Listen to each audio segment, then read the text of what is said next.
All right, so let me go ahead and bring in Dwayne Stewart, man of the hour, to talk a little bit about this great presentation he had.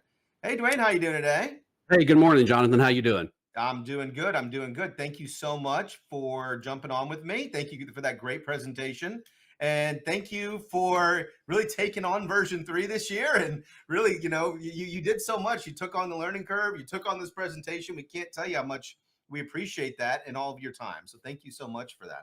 Well, I appreciate it. Look, I love the GUI in version 3. Once you actually get to working in it and using it, all the steps that I used to do in version 2, where I was clicking back and forth between 2 or 3 graphs, I get them all on the same page at one time. And so just having those graphs all on the same page with those different views that I can now set up just speeds up my efficiency. And that's part of why we redid that interface in version 3. A lot of people get scared by it. They're like, wait a minute, this isn't what I used to. And I always say, yeah, but it looks like Office. It has the ribbon. It's something like you're used to. And look what you get upgraded. You get these graphs, you get these forms. Let's talk about you a little bit. So in addition to speaking for PHDwin Week, do you speak or lecture in any other forums? Tell us a little bit about yourself. Yeah. So actually for the last 4 years, I've been invited to guest lecture at Florida State University on the global energy transition fundamental trends. So there's either upper level undergraduate courses or even graduate level courses where I go in and guest lecture. And I'm just one of many different industry speakers that are brought into Florida State University in generally the fall semester to talk about literally high level what's going on the macro level from the global energy perspective. And it's really interesting because I come from an oil and gas background. And if you were born in this century, in this millennium, a lot of young people have a very negative view on the oil and gas industry. So it's actually quite refreshing to engage in young minds and really get a sense of what they've been fed just from about what their knowledge is of the oil and gas industry. And we really are not evil. We're actually providing a very valuable service to citizens of this world. I think I see the same thing, Dwayne, where I go and I speak at the universities. I've gone back, I've done training, and it's one of those things where you're expecting to have to give the pitch, but I find a lot of the young people are receptive. They're ready to be part of what makes the world move, right? Which is our industry. And I love seeing that excitement. I love seeing how that narrative has shifted, even in the last 2 years. I mean, we've been doing this PHDwin Week 5 years, and I think even the last 2 years, we're kind of looking again to the future, and I think that's a great place for us to be. Other than doing reserves and reports, what are the kind of services does Foundation Energy Advisors perform? Give us a little bit of background as far as like your business and what people can look to you for after PHDwin Week. Yeah, no, that's a really good question. I mean, I always joke early on in my career, or maybe 10 or 15 years of my career, I used to say I was a jack of all trades, master of none. And now after 30 years, I think I can honestly say I'm a jack of all trades, master of some.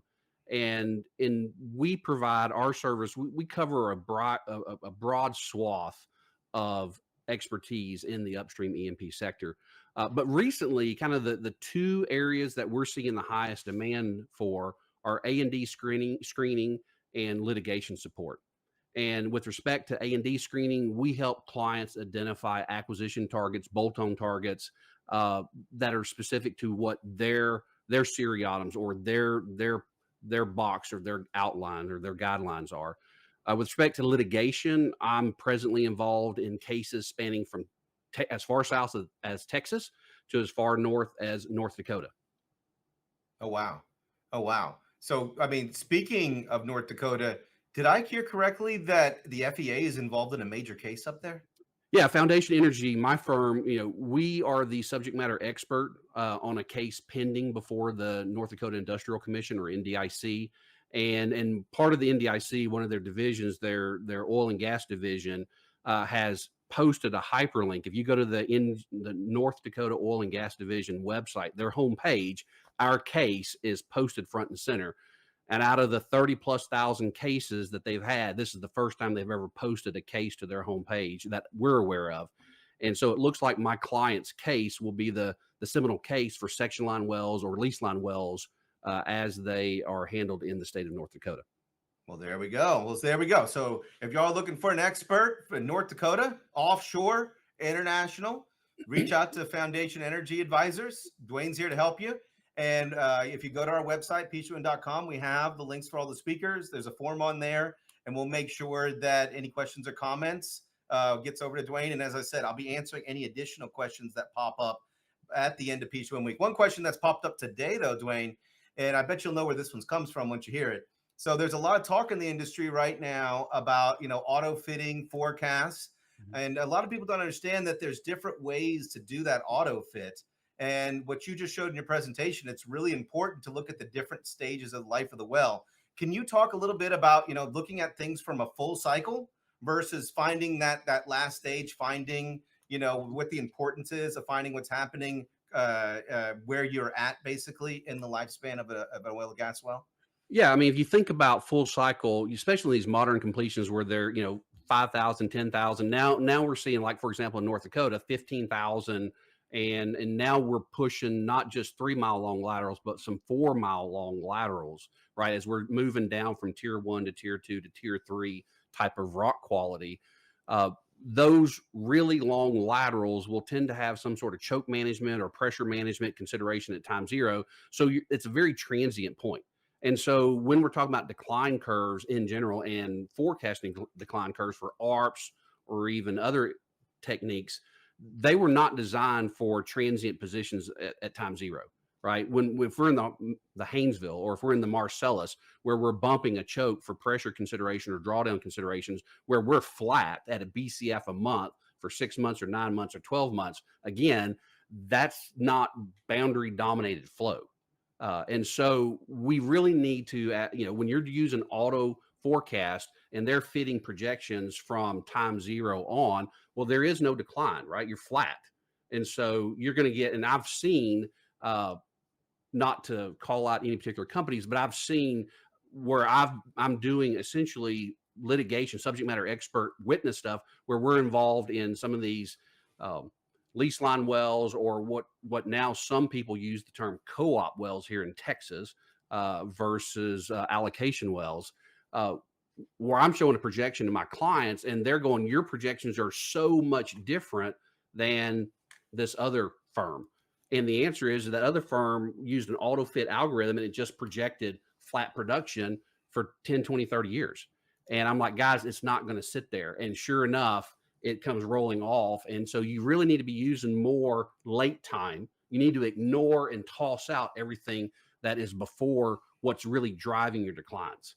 And so boundary dominated flow, trying to identify the areas, and that purple area that we were showing on the graphs, that's really what you're trying to identify, because that's what's driving and dictating your declines. And it can be boundary dominated flow for just the drainage, but what we're really seeing more than anything else is interference from basically parent-child well interference. That decline, we'll see it shift and get steeper. And if you've forecasted prior to that interference wave, that transient hitting it, you're going to massively overstate your reserves and future net revenue. And is it fair to say that whenever we're talking about PHDwin and version 2 versus version 3, having that shaded region, being able to understand what that looks like, whenever you're looking at boundary dominated flow and in these different, periods in the life of the well, do you think that's the most significant upgrade that someone that's looking to consider version 3? Oh, absolutely. And in fact, I'll tell you, going through this exercise with the BDF, there's some things that PHDwin and I are talking about, maybe some additional features that may be coming. But I love the material balance time. I love the delta time. I'll tell you, for me, I tend to default to delta time more because I just don't have the data to do gas material balance time as effectively as I would have if I was using some high-end reservoir software. I mean, when you're doing a reserve side, sell side, buy side type engagement, you just don't have the data. And so I'd rather not guess and have implied guesses into that data. So by defaulting to delta time, it's actual data. And that's why I like the delta time proxy, is that I know that there's nothing that's been masked or hidden up underneath the PHDwin economic database. I mean, that's half the battle. It's the data, right, Dwayne? Well, thank you very much for jumping on for this session today. Thank you very much for your presentation and for answering our questions. As I said, everyone, if you have more questions for Dwayne, email them over. We're going to be taking questions all week. Okay, y'all. So if you have questions for them, down here at the bottom, I have it, events@PHDwin.com. I'll send those questions over to Dwayne, and I'll be reading those answers on Friday, along with the final big Q&A that we're doing. But for now, thank you very much, Dwayne. We really appreciate all your hard work. Thank you again for being part of PhD Win Week.